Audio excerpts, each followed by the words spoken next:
Muy buenos días, padres de familia, acudientes, invitados.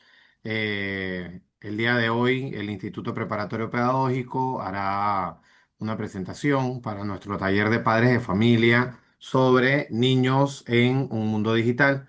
Esta es una de las preocupaciones número uno que nosotros como centro educativo y nuestros padres de familia y los padres de familia que se nos acercan siempre nos hacen consultas. La doctora Ferrer que nos acompaña aquí también el día de hoy, y mi persona, vamos a ir compartiendo un poco sobre las informaciones más actualizadas, sobre los problemas en general de la realidad de este tema, de lo que se dice las pantallas, ¿no?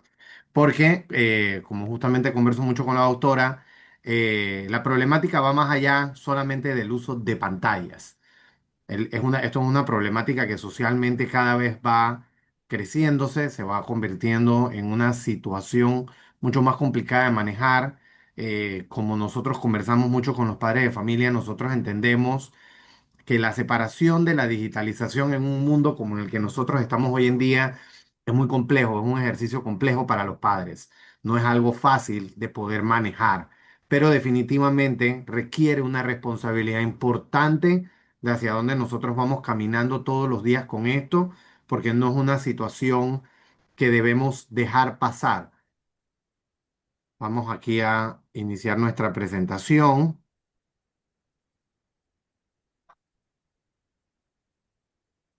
Perdón, ahora sí. Eh, Primero debemos decir cuál es el problema de la realidad actual. Primero, todos los niños están rodeados de pantalla. Nacen rodeados de pantalla, les damos pantalla cuando comen, les damos pantalla para dormir, les damos pantalla para no aburrirse, pensando en que la pantalla es lo que los distrae. Lo hemos convertido en el nuevo pacificador, y la realidad es que eso tiene un costo. La segunda es que como conversamos mucho, porque ahora vienen estas problemáticas de la situación de que la tecnología es el enemigo. La tecnología no es el enemigo.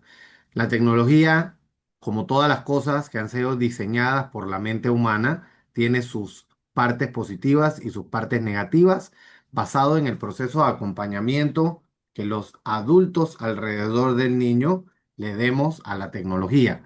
La tecnología puede ser un arma poderosísima para muchísimas cosas. En el caso de, por ejemplo, nuestro trabajo con niños neurodiversos, hay herramientas tecnológicas impresionantes para los avances de conexión de interfaces neurológico, de apoyos y herramientas tanto auditivas, visuales, sensoriales, ni hablar de la cantidad de tecnologías para la inclusión para personas con necesidades educativas especiales, la tecnología para el trabajo de adulto mayor, la tecnología en el avance de las herramientas en el trabajo del día a día, la inteligencia artificial, todas estas cosas no son el enemigo. Su mal uso, su inadecuada supervisión y la falta de conocimiento en el mecanismo no son peligrosas. Tercero, el problema del uso sin supervisión, los límites y el acompañamiento, que justamente es lo que la doctora Ferrer va a entrar a hablar un poco más adelante, que definitivamente debemos trabajar dentro de un marco de entender que no existe tal cosa como autosupervisión. Los niños no se autosupervisan en su contenido. Una conversación de yo es que ya yo le hablé a mi hijo sobre los problemas de la violencia y la pornografía en el Internet, no son un límite. Los niños no tienen control sobre esto. Los algoritmos son agresivos y tal cual como lo dice nuestra imagen, el Internet no fue diseñado para la infancia. El Internet no es un ambiente seguro. No es un ambiente seguro para los adultos, no es un ambiente seguro para la infancia. Hay contenidos seguros, sí. Hay interfaces seguras, sí. El Internet, el mundo del Internet, no es un lugar por el cual un niño debe merodear libremente sin tener la presencia de un adulto constantemente presente en esa situación. Esto lo converso con muchos padres. No, lo que pasa es que cuando nos estamos acercando al tema de la adolescencia y la privacidad y la situación, y les digo, muy honestamente, hay límites dentro del proceso de privacidad en donde ustedes deben conversar con sus adolescentes y sus preadolescentes, pero el Internet no debe ser uno de ellos. El Internet debe ser supervisado por los adultos alrededor. No puede ser autosupervisado por el niño. El niño no puede tener una privacidad total de su entorno. Hay cosas, por supuesto, padres de niños separados, que sus hijos tengan conversaciones privadas con un papá o con otro papá, situaciones particulares, pero conversaciones de sus hijos adentro de plataformas de juegos, interacciones de sus hijos con otras plataformas dentro del Internet deben ser 100% supervisadas. Los contenidos, los algoritmos, los historiales de búsqueda, todos este tipo de situaciones deben ser supervisadas por los adultos a su alrededor. Una de las preguntas más importantes que nos hacen son, hablemos sobre el tiempo de pantalla recomendable. Vamos a ser muy honestos con esto. Esto no existe. No existe tal situación como un tiempo de pantalla bueno sin el contenido supervisado. Y esto es importante establecerlo desde esta primera línea, porque definitivamente decir es que una hora no supervisada, 2 horas no controladas, 5 horas no controladas, no es solamente un tema de la exposición a la pantalla, es un tema de la supervisión del contenido. Ahora, ¿qué dicen nuestros estudios actuales? Y es importante decirlo porque no existe todavía un estudios contundentes de qué va a pasar con las mentes de un niño de 2 meses expuesto a algoritmos como los que manejamos hoy a sus 19 20 años. No existen esos estudios porque esto todavía está en un proceso de desarrollo. Pero, ¿qué se dice ahora mismo? Definitivamente, de 0 a 2 años, cero pantallas. Y cuando decimos cero pantallas, es cero pantallas. No es que de vez en cuando sí ve televisión y tiene acceso al YouTube, pero lo hace cuando nosotros lo dejamos en la sala. Cero pantallas. El proceso neurológico que emana y se desarrolla dentro del cerebro de un niño por la rotatividad, por el scrolling, que vamos a hablar ahora más adelante, y por esta situación de la estimulación que producen en los contenidos actuales no deben ser vertidos dentro de la mente de un niño abajo de los 2 años. De 2 a 5 años, máximo una hora con supervisión del contenido. De 6 a 12 años, 1 a 2 horas controladas. Cuando hablamos de control, quiere decir que se establezcan controles parentales, controles de horario, supervisión dentro de los routers, supervisión dentro de los contenidos, todo ese tipo de cosas. Cuando hablamos de control y supervisión, esto es importante mencionarlo, no estamos hablando de que los niños no puedan exponerse a realidades de la situación del mundo. Las noticias nos exponen a miles de informaciones y contenidos. Los papás tienen que estar ahí para guiar, para producir un contenido guiado. Esto no es un tema de, es que yo no quiero que mi hijo sepa sobre esta información. Los niños van a saber sobre esta información, porque si no se enfrentan a ese contenido en casa, se van a enfrentar con un amigo, con un primo, con un tío, con alguien va a exponerlo a ese contenido y es importante que sean supervisados. Y por último, el adolescente, que es la situación más crítica actualmente sobre este tema. Los problemas de concentración, la pérdida de motivación, la inyección de dopamina en el cerebro, el tema de los contenidos de violencia, los problemas de la pornografía y los procesos de sexualización.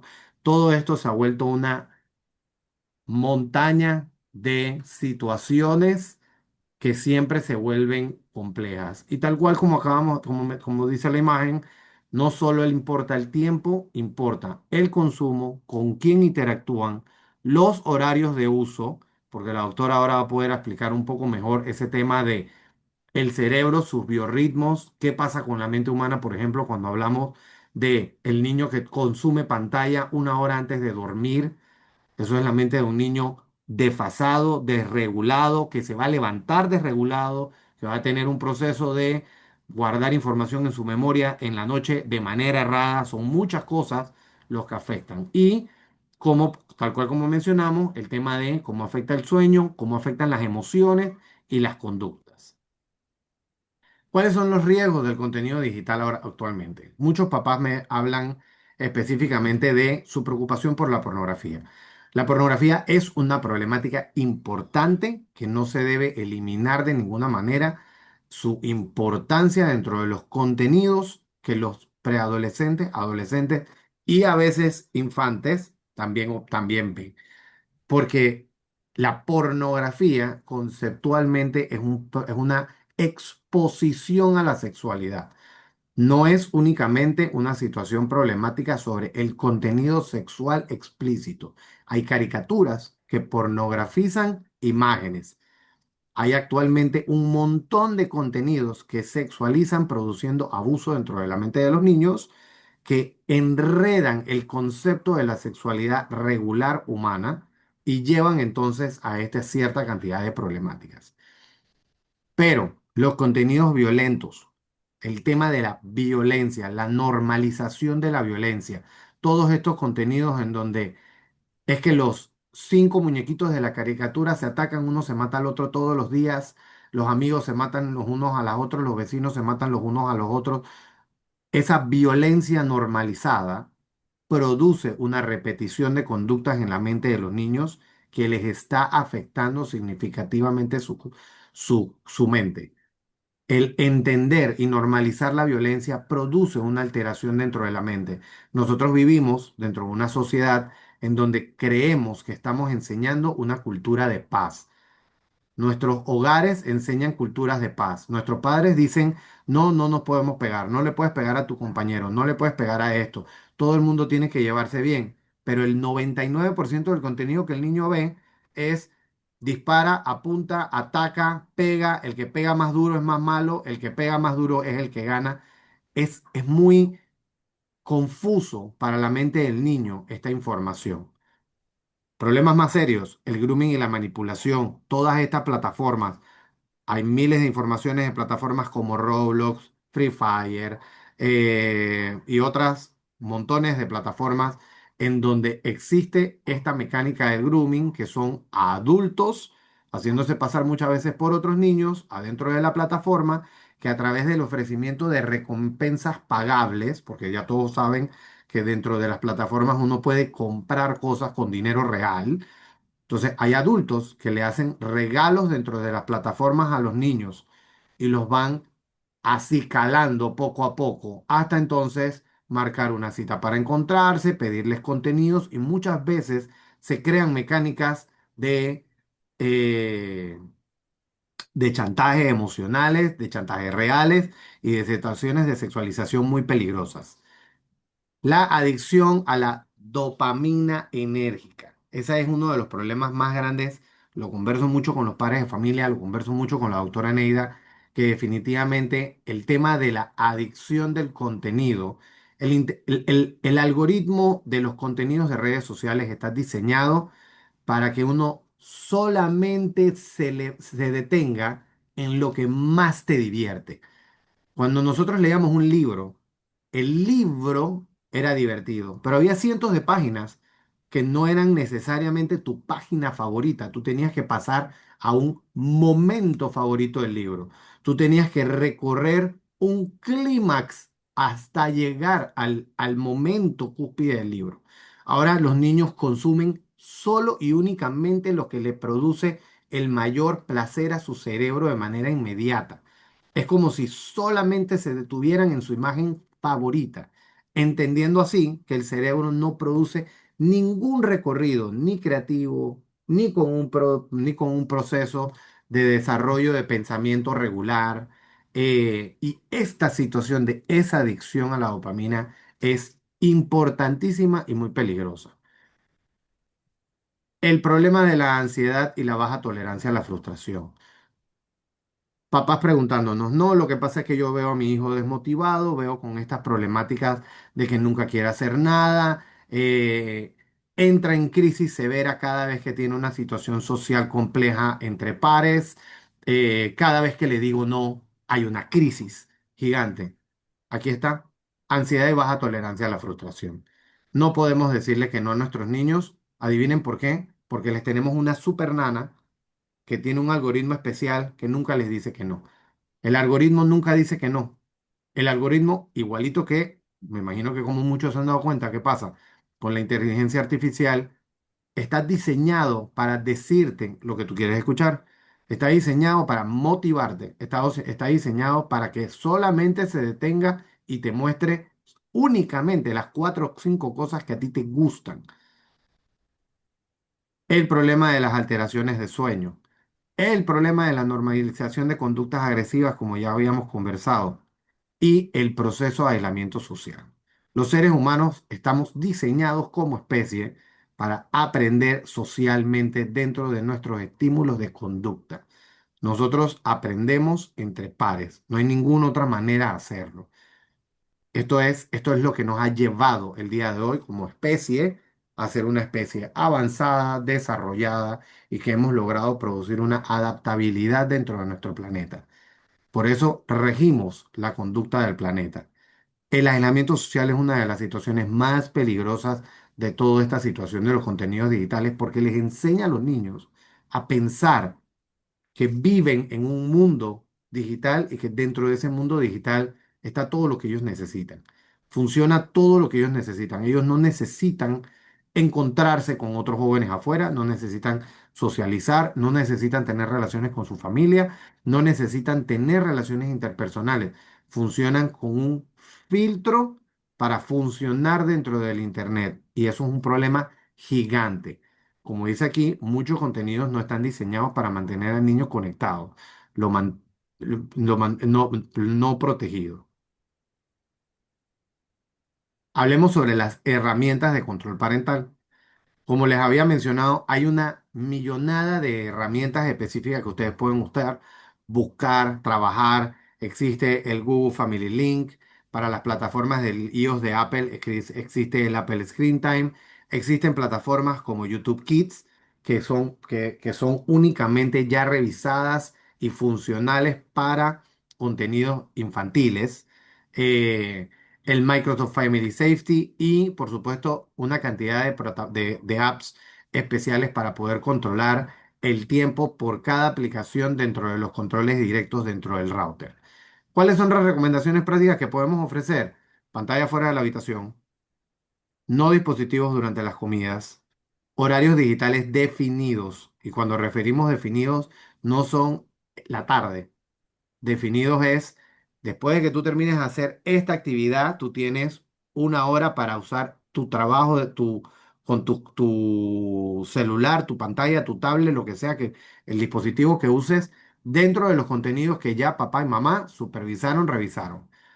Revisar historial de apps y conversar. Esto no es solamente decir, no es que tú no puedes entrar a esta página. Tienen que conversar sobre los contenidos. Estar presente es enfrentar las conversaciones. ¿Tú viste esto? ¿Qué te pareció? ¿Cómo te sentiste frente a este tema? Conversen sobre esto, siéntense con sus hijos. Si tienen hijos, por ejemplo, que siguen series de Netflix, de Internet, de Disney. Todos estos contenidos tienen contenidos internos complejos. Siéntense a conversarlos. Tal cual como dice la frase, el control parental más poderoso es la presencia de los padres. Ahora, venimos al tema más complejo de esto. El problema del contenido infinito, que es el scrolling. ¿Qué es el scrolling? El scrolling es la acción de cuando todos, porque esto le sucede a los adultos, a los niños, a los bebés, y parece ser una epidemia de manera general. Es cuando agarramos el celular y pasamos horas solamente haciendo así. Nuestro cerebro se enmudece sobre su proceso de concentración. Muchos adultos decimos, bueno, es que esto me hace sentir que me desconecto. Tal cual, nos estamos desconectando no solamente de nuestros problemas, sino de nuestra capacidad de la atención a nuestra pareja, a nuestros hijos, a nuestras familias, a nuestras realidades, a nuestras problemáticas. Nos estamos desconectando. Enseñarle al cerebro a desconectarse, como va a poder explicar ahora la doctora, es una herramienta muy peligrosa, porque el cerebro en realidad no está hecho para desconectarse. Uno se puede entretener. Uno puede decir, yo voy a desconectarme de mis problemas, pero uno no puede pensar que toda tu vida es un problema. ¿Qué genera el scrolling excesivo? Dificultades para mantener la atención, necesidad constante de estimulación, baja tolerancia al aburrimiento, fatiga mental, alteraciones de sueño y ansiedad e irritabilidad. Papás que me dicen, es que ese niño se mantiene irritado, tiene cambios de humor repentinos, por supuesto los problemas de sueño, no logro que me preste atención. Aquí está literalmente el problema. Esto no es una situación de que creemos que hay un problema con esto. Aquí está el problema.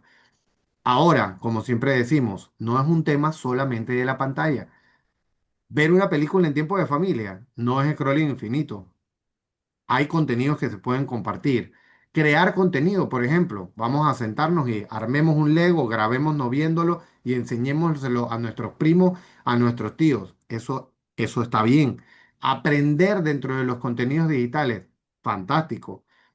No es lo mismo ver 35 minutos de un documental sobre una situación a tener 35 minutos del celular al frente solamente scrolleando de manera eh, descontrolada. Ahora vamos con la doctora a hablar un poco sobre el tema del neurodesarrollo y esta sobreestimulación digital. Buenos días a todos y a todas. Y buenos días a la señora Jamín, que ya nos hizo una pregunta y que voy a írsela contestando en el transcurso de la misma actividad. Yo quiero sumarle a todo lo que les ha explicado el licenciado Adriano una situación muy particular.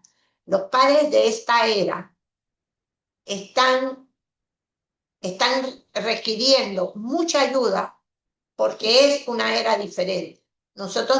Yo nací sin sistema digital, así de sencillo. Mi única capacidad de entretenerme eran mis juegos, muñecas, etcétera, 2 horas o 1 hora diaria de televisión, porque la televisión estaba dosada 1 horita para niños, de tal hora a tal hora. Salía Topollillo o salía algún muñeco y decía, este es el tiempo de televisión para los niños. Eso significaba que de ahí en adelante era buenas noches y la televisión no existía para mí. Pero yo tenía dos entretenimientos básicos. El patio de mi casa, muchos amigos, muchos primos, muchos vecinos, mucha gente alrededor de mí y los libros. Y eso me permitió a mi cerebro desarrollarse de una manera determinada. Le voy a pedir al licenciado Adriano que comience a poner entonces la presentación sobre cómo evoluciona nuestro cerebro, porque eso es lo que tenemos que entender. Nosotros tenemos niños, todos los niños que están asistiendo a nuestra escuela son niños con un nombre grande, con una etiqueta grande: neurodesarrollo. Todos los neurólogos, todo el mundo, déjalo en la sinapsis de esa. Todos las personas a las cuales ustedes asisten le dicen su niño tiene un trastorno de neurodesarrollo y tiene una neurodiversidad producto de ese trastorno, que son las cosas que estamos hablando ahora. Eso significa que la palabra sagrada de ustedes, papás, es cómo logro que mi niño reciba un neurodesarrollo normalizado. Porque ya él, su capacidad funcional metabólica está alterada. Es como si yo tuviera un problema digestivo y entonces soy alérgica, no sé, a las grasas y todos los días como grasa. Pues el resultado va a ser que todo va a empeorar. ¿Qué es una sinapsis entonces? Es la conexión entre el axón de una neurona y otra dendrita que está más cercana, ¿mediante qué? Neurotransmisor. En realidad, la sinapsis se produce también de manera eléctrica porque tiene unas cadenas de proteínas que hace que el estímulo eléctrico pase directamente. Pero el caso que más nos preocupa, que es la parte de atención, memoria, concentración, que nos va a dar el aprendizaje, resulta que necesitan neurotransmisores específicos. Y esos neurotransmisores específicos generalmente La reina del sistema es la dopamina. Y la dopamina es precisamente lo que este aparatito en pantalla está pasando a mi cerebro. Sé que es difícil entender que cuando yo veo una imagen, yo estoy produciendo algo adentro de mi cerebro. Pero eso es lo que está sucediendo. Entonces, ¿qué sucede? Sigamos con la otra, Adriana. Para que haya un desarrollo correcto, vamos a poner, la cóclea es el cuadro básico. Nosotros, nuestros estimuladores principales para nuestros niños van a ser siempre todo lo que es motor y todo lo que es lenguaje. Los que ya tienen mucho tiempo de estar aquí con nosotros saben que por eso seguimos pasando pruebas, damos niveles funcionales más que nada en lo motor y el lenguaje, porque esos son los dos pilares que van a crear aprendizaje. Y no quiero obviar los otros, pero los quiero focalizar para ver si ustedes comprenden lo dañino que es este sistema para nuestro cerebro y sobre todo para nuestros niños. Es dañino para todos, pero acuérdense, nuestros niños tienen un trastorno del desarrollo. La cóclea, que es el órgano específico acá del lenguaje, tiene, ahí lo tienen en la pantalla, 16.000 células ciliadas o 30.000 fibras nerviosas auditivas. Esas son las que hacen que se conecte estas células auditivas específicas que están ahí, si quieren, no se aprendan todos los nombres, procesan 20 trillones de instrucciones por segundo, utilizando 86 billones de neuronas neuronales. Eso es lo que nosotros llamamos una trama neuronal. Yo sé que es el arbolito ese que ven acá arriba. Todo eso, ¿qué pasa? Me da información auditiva, pero cuando yo estoy recibiendo eso multiplicado por miles de más estímulos gracias a estos aparatitos, el cerebro no puede con eso. Y se derrama una inmensa cantidad de dopamina que el cerebro no sabe qué hacer con ella. Y como esa dopamina queda ahí generando, altera la atención, la memoria, la concentración y por supuesto el sueño. En cambio, si todo lo tuviéramos en una figurita normal, o yo estuviera observando el árbol, o yo estuviera viendo luz solar, o yo estuviera además comiendo bien, etcétera, etcétera, la información pasaría a lo que dice aquí. Se almacena en el cerebro, dando origen a las funciones psicolingüísticas y estas al maravilloso lenguaje lectoescrito, que se los he focalizado porque nuestras maestras, que están muy adiestradas en las habilidades de nuestros niños, lo observan enseguida. Por eso nosotros vamos escribiendo inmediatamente qué pasó con el niño, porque ya nosotros tenemos sus tiempos de atención. Y usted ve que ese niño, que ya nosotros sabíamos que se concentraba 4 minutos primero, que se hace tal cosa, todo eso que ustedes oyen en los informes o ven en los informes, todas las situaciones que utilizan la maestra, la tarjetita, el control, los ejercicios, el silencio o inclusive las músicas funcionales que nosotros ponemos en el aula, permiten ese sistema. El sistema que estamos hablando es la atención y la concentración necesaria para poder lograr aprendizajes significativos, además. Que además estas pantallas no enseñan nada significativo. El niño oye bla, bla, bla, bla, bla, bla, y después no sabe decir ni qué fue lo que estaba mirando. Porque es un entretenimiento de otro nivel, que es tan abusivo que el cerebro ni siquiera ha guardado la información. No sabe de qué le estamos hablando y como explicó el licenciado Adriano, el scrolling es el rey de eso. Pero ¿qué sí estoy recibiendo? Montones de dopamina. Y entonces esa cantidad de dopamina se derrama en el cerebro y en vez de ayudar a mantener concentración, lo que hace es que la disipa porque tengo demasiado. Cuando como demasiado azúcar o cuando como demasiada grasa, también el pobre metabolismo tiene que ver con cómo elimina en un tiempo determinado esa cantidad de información, perdón, de grasa o de azúcar que yo me haya comido. En este caso, es un montón de dopamina que tiramos adentro del cerebro. Sigamos con la siguiente. Quiero señalar, nada más rapidito, porque esto se lo hemos dicho muchas veces a los papás, que esto va en un orden y conforma lo que hay diferentes autores para eso, conforma una pirámide. Y así es como ustedes ven cómo ese bebé que primero no prestaba atención, que no miraba las lucecitas, que no le ponía atención a la cara de la mamá, que no lloraba cuando la persona se iba porque no tenía la menor idea si era su mamá, la hermana o quién era. Él va dando, dando, dando y subiendo en años hasta que llegamos al aprendizaje académico. O sea, que sabemos leer, sabemos multiplicar, sabemos álgebra, sabemos muchísimas cosas. Seguimos entonces. Hay una pregunta aquí de la mamá de Julián, muy, muy interesante que yo voy a pegar a esta presentación. Seguimos, ya esto se los expliqué, la que acaba de pasar el licenciado Adriano, porque yo necesito moverme, necesito jugar para también quitar todo o eliminar todo ese extra, porque si yo, por ejemplo, leo por demasiado tiempo una hoja de papel, mis ojos también se cansan, y si no tengo buena luz, mis ojos también se cansan. Entonces, la fatiga muscular, que esa es la otra, las consecuencias de tener un celular, la torcida de la cabeza, las posiciones que agarran los niños, etcétera, etcétera. Quiero aprovechar que puse el ejemplo del lenguaje para explicarle a la mamá de Julián, la señora Yasmín, que ella está aquí con una pregunta excelente, dado que la información que estamos hablando es el lenguaje. Ella señala claramente que cuando Julián usa pantallas, aunque sean cómicas, ella ve la ventaja que repite diálogos y repite palabras. Pero cuando le quitan el celular o cuando ya deja de ver la pantalla, él llora. O cuando la está viendo y ve que la situación le produce llanto, le produce llanto. La interacción del lenguaje no puede ser pasiva y guiada por un celular. Las intervenciones lingüísticas requieren la presencia de la otra persona.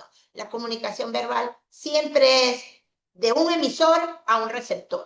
No tiene otra manera. Ustedes lo ven inclusive.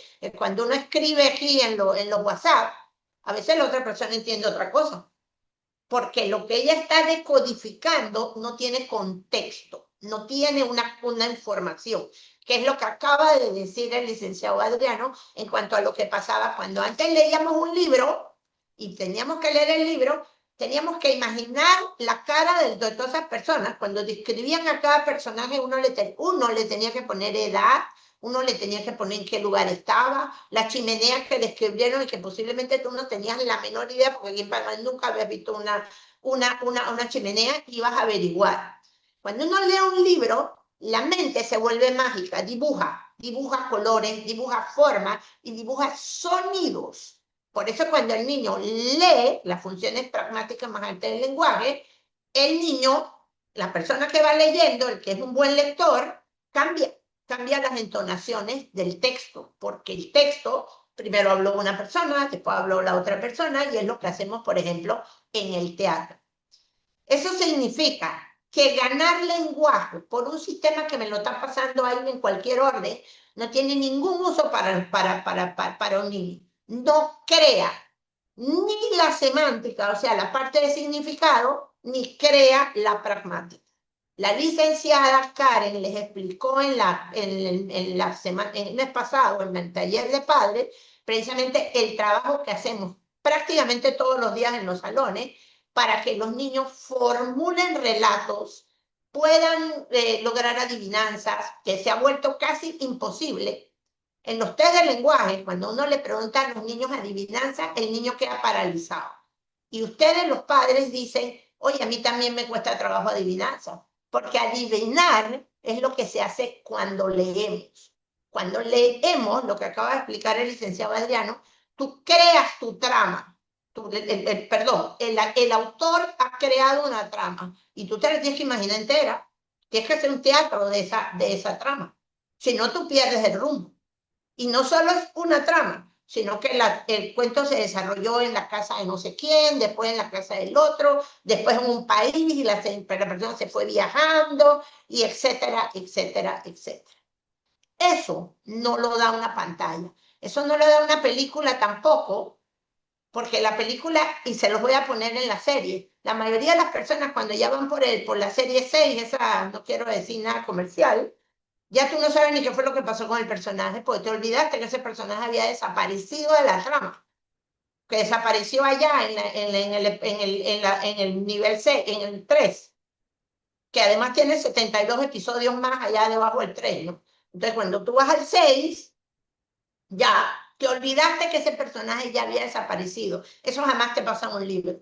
Porque tú en el libro, tu sistema mental, este maravilloso cerebro que tenemos, ya creó un guión. Lo creó. Quiero explicarles que cada palabra, el cerebro crea un significado de esa palabra, en el contexto que lo digo. Y voy a poner un ejemplo muy sencillo.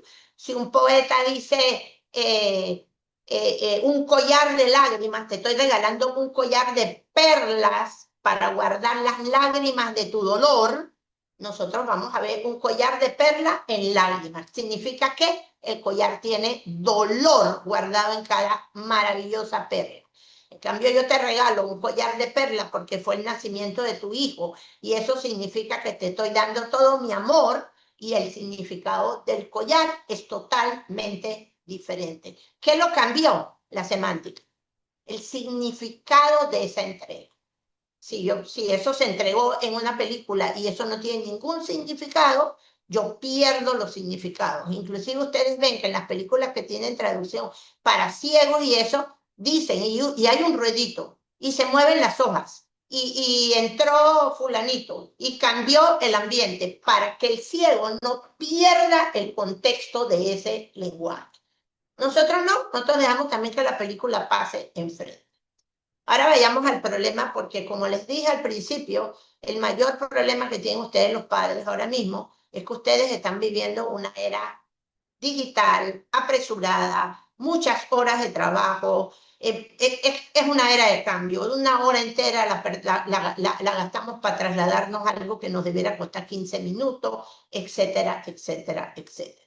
Y eso ha cambiado usted para los padres y también desaparecieron, como dije al principio, esas familias tan numerosas que eran desde los vecinos hasta las buenas domésticas que teníamos que se convertían en nanas de nuestros hijos y las adoptábamos adentro de la familia y eso creaba una cohesión en lo que nosotros llamamos una familia ampliada.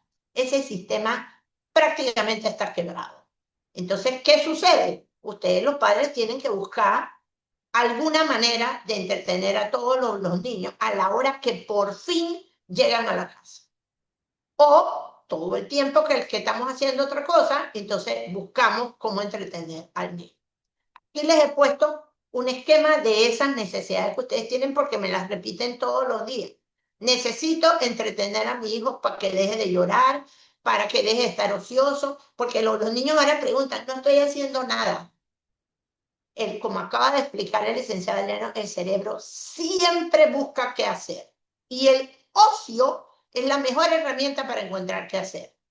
¿Cómo lleno yo mis ratos de ocio? Coso, bordo, pinto. Antes tú llegas todavía, hay restaurantes que lo único que le dan a ustedes para que el niño se entretenga es una hojita donde hay que 3 crayones, porque tampoco hay una caja de 62 crayones diferentes para colorear ese dibujito, y con esos colores el niño se entretiene. Ahora llegamos al restaurante y le damos el celular para que se entretenga mientras venga la comida. Y recuerden, nunca un niño debe ver pantalla mientras está comiendo. El cerebro nunca puede hacer dos cosas a la vez. Por lo tanto, no va a haber una buena metabolización del alimento que se está comiendo. Y tampoco va a agarrar información del aparatito que tiene ahí enfrente. Entonces, ¿qué hacemos ante este agobio de cosas que nos están pasando ahora mismo como padres?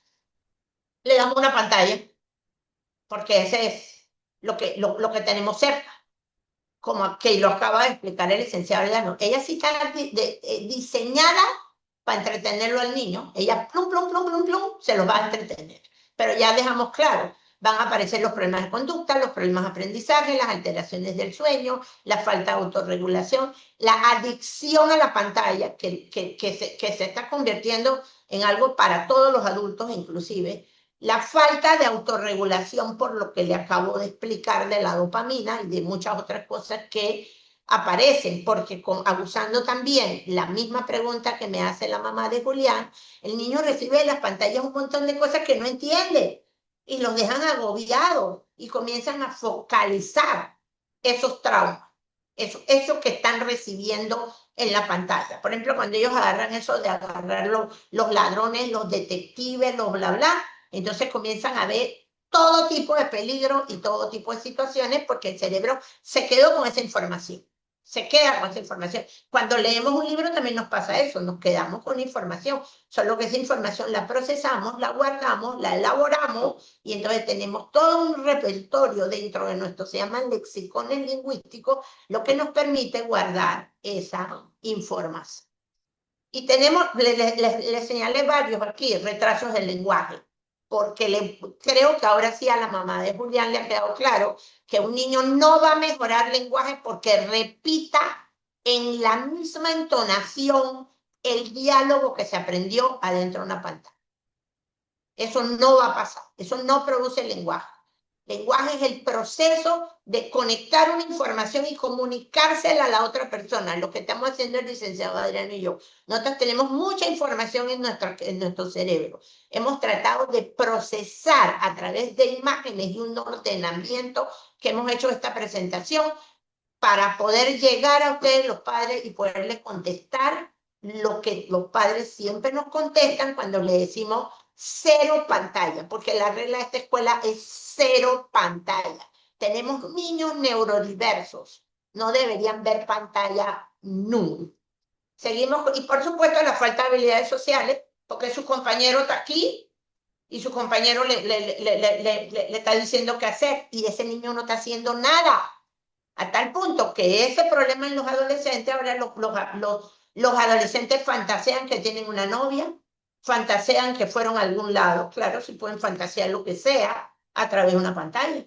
Entonces ya ellos no descubren la realidad o la presencia. Entonces, esta está aquí porque son adictivas las pantallas. Creo que se los he explicado lo mejor que pude. Les va a llegar dopamina de forma constante al cerebro. Y eso produce un problema en el desarrollo, autocontrol y regulación emocional. Y nunca la calma, si ustedes creen que parar a un niño a recibir esta información y como está tranquilo, está en calma, nunca el cerebro estaba más alterado que en el momento que sigue viendo la pantalla. Seguimos con la siguiente, Adriana. Entonces, nunca debemos dar pantalla comiendo, nunca para calmar una emoción. Cuando nuestro hijo está descontrolado, abrácenlo, trabajen con él, hagan muchas cosas. Vamos a ver si para la próxima sesión vemos esa parte, pero nunca una pantalla. Es lo mismo lo mismo que el adulto, cuando se desregula no se tiene que tomar ninguna pastillita. Primero tiene que poner el cerebro en orden y después entonces ve qué otra cosa va a hacer. Pero si yo uso como calmante de mi emoción salir a comprar ropa o comer o buscar más helado, mi cerebro la próxima vez que entre en ese mismo caos va a buscar el helado. Resultado, engordo. Nunca haciendo otra actividad. O sea, que no es que ahí lo voy a poner enseguida a pintar para que se gratifique. No, lo tengo que calmar. Nunca en un evento social, porque esa es la oportunidad de oro para que cuando el niño está en un evento social aprenda a trabajar conducta social.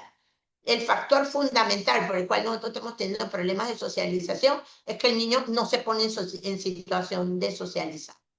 Ustedes hagan memoria para atrás y yo voy a hacer más memoria mía para atrás y manejar un evento social es decir los buenos días, quedarte quieta ahí sentada, ser la niña más bien portada del lugar, etcétera, etcétera. O sea, que tiene una regulación. Y el evento social, todo tiene reglas. Cuando nos invitan a un evento social, nos mandan una tarjeta toda bella y te dicen a qué hora llegas, cómo te vistes, qué tipo de evento es. O sea, que ya tú vas para el guión ese, no para el que tú quieras. En cambio aquí, tú te cambiaste, pues te hicieron un dulce, en la otra te fuiste a pasear a Hong Kong, en la otra paseaste por Tailandia. Nunca 2 horas antes de dormir.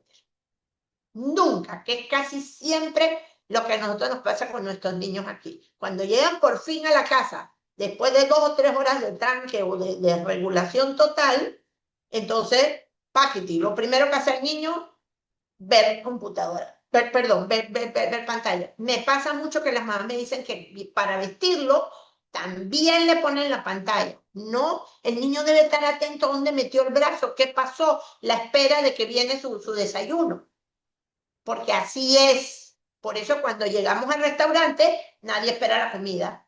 Y durante el periodo de esperar la comida, ¿para qué se hacía? Hablar, decir en la familia qué pasó, como qué había pasado durante el día, o cuando hoy en día hacemos un convivio social de una familia, la familia está ¿qué?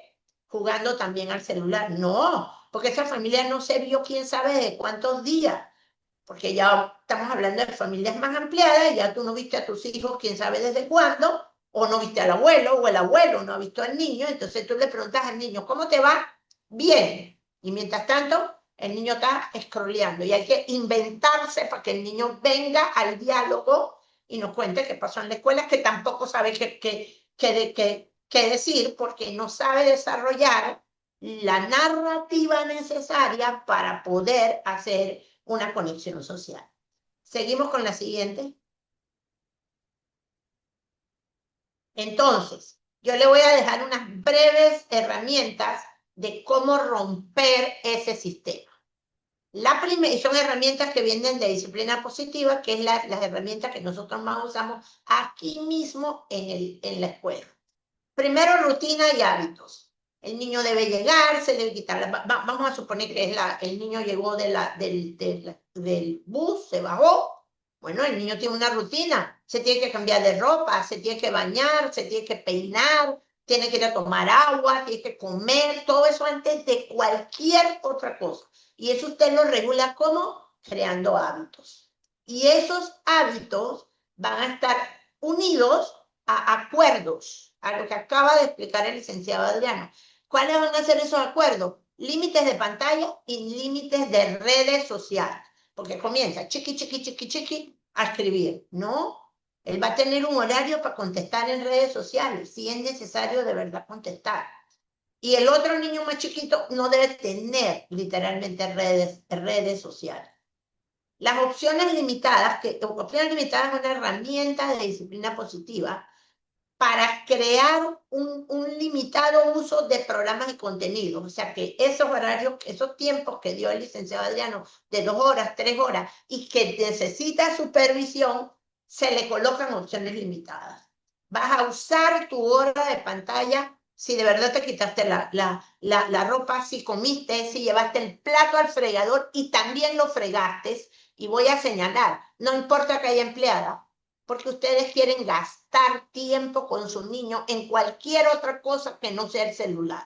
Por lo tanto, ustedes tienen que agarrar todo. Él no puede tirar la ropa por cualquier lado, la tiene que poner en su ropa sucia. Él mismo tiene que ir a buscar la ropa que se va a poner.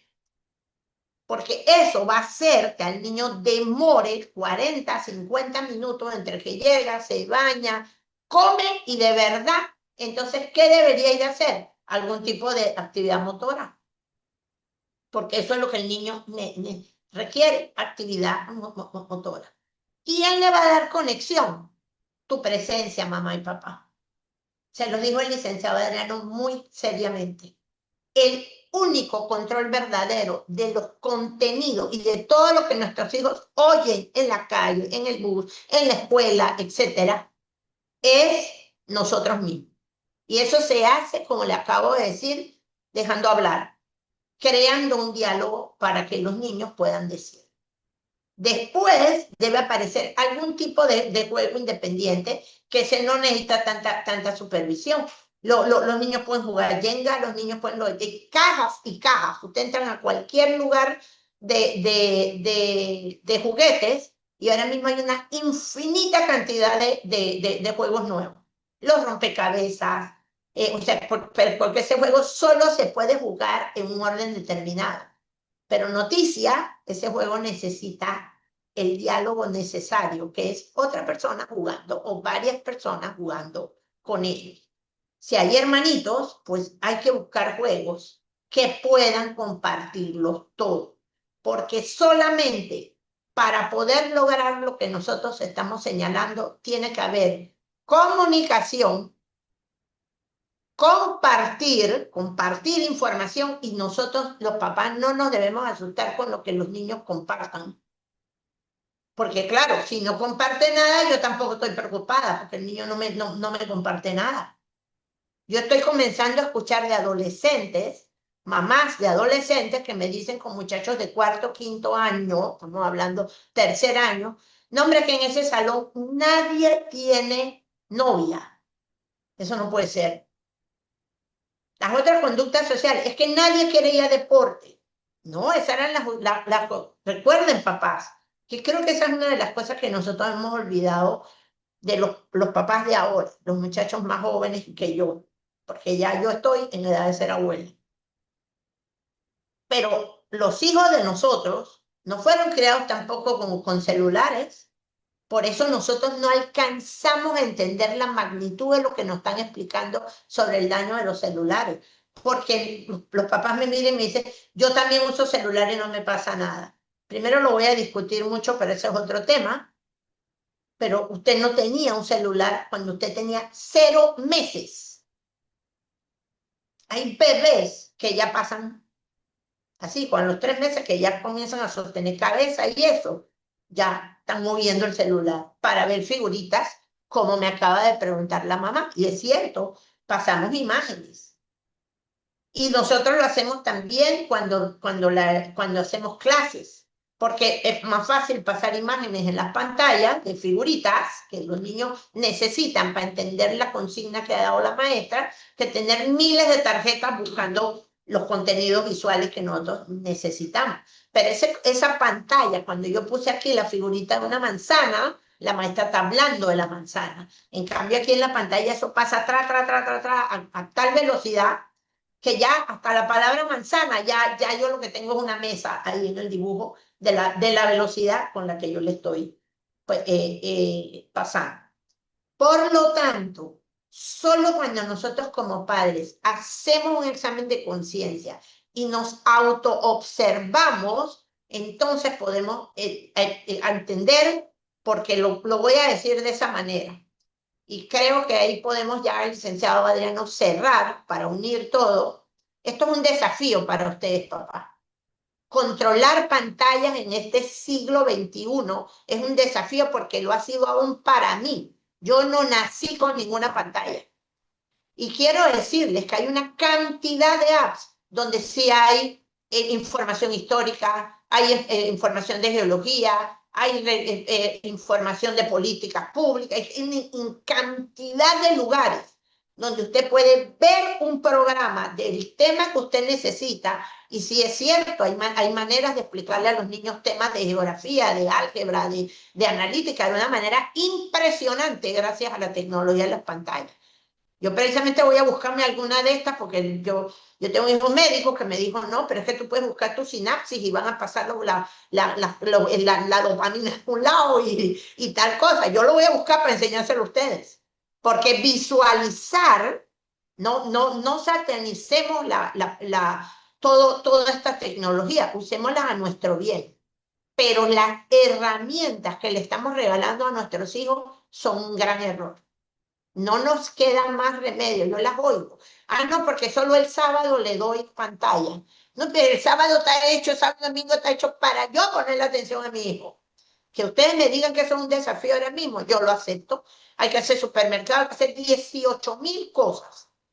Pero ¿quién es la persona que nosotros más amamos en este mundo y para el cual nosotros estamos haciendo todo esto? Trabajamos, compramos cosas, les damos una vivienda, les damos comida deliciosa, los llevamos al cine, los entretenemos para nuestro hijo. ¿Y saben qué es ahora mismo, precisamente, dentro de las herramientas nuevas de la neuropsicología?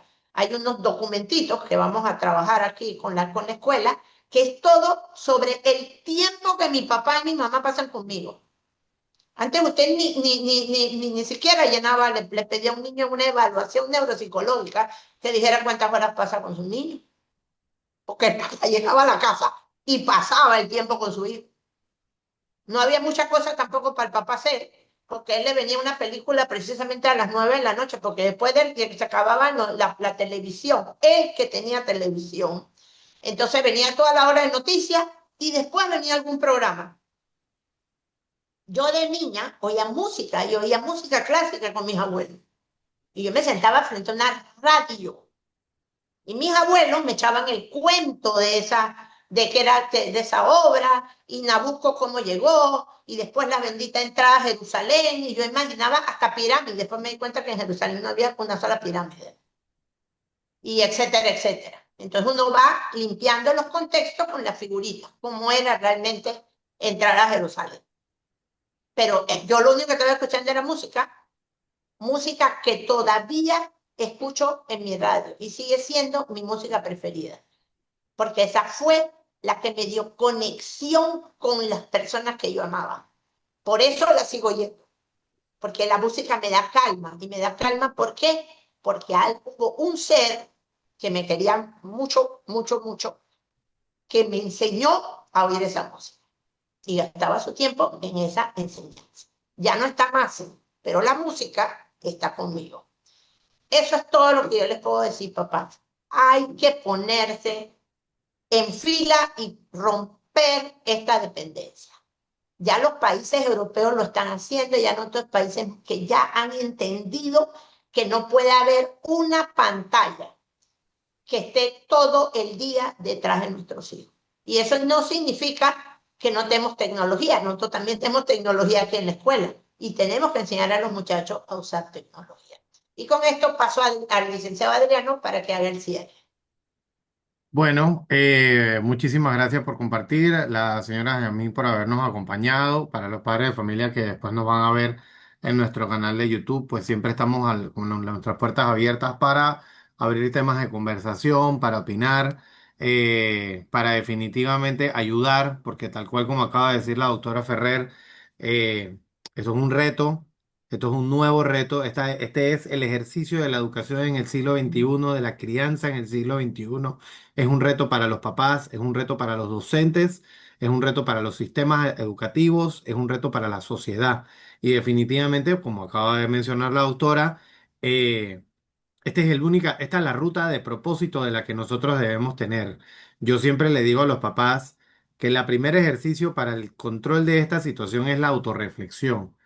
Como adultos, debemos reflexionar si esto no es solamente en mi hijo, si esto también está afectando mi relación de pareja, si esto está afectando mi cerebro, si esto está afectando mi concentración, cómo yo estoy funcionando en el trabajo, producto a mis desajustes y mis equilibrios producto del sueño. ¿Será que de verdad quedarme 45 minutos antes de acostarme a dormir en vez de conversar con mi familia viendo el celular está afectando mi comportamiento humano? Esas son las reflexiones que tenemos que hacer como adultos, como padres y como criadores. Así que pues nuevamente muy agradecido por su participación, quedamos siempre a la orden y nos vemos en nuestro próximo taller de padres. Muchísimas gracias a todos y señora Yasmín, aprecio preguntarle si le hemos contestado su pregunta, que todavía estamos aquí en la pantalla.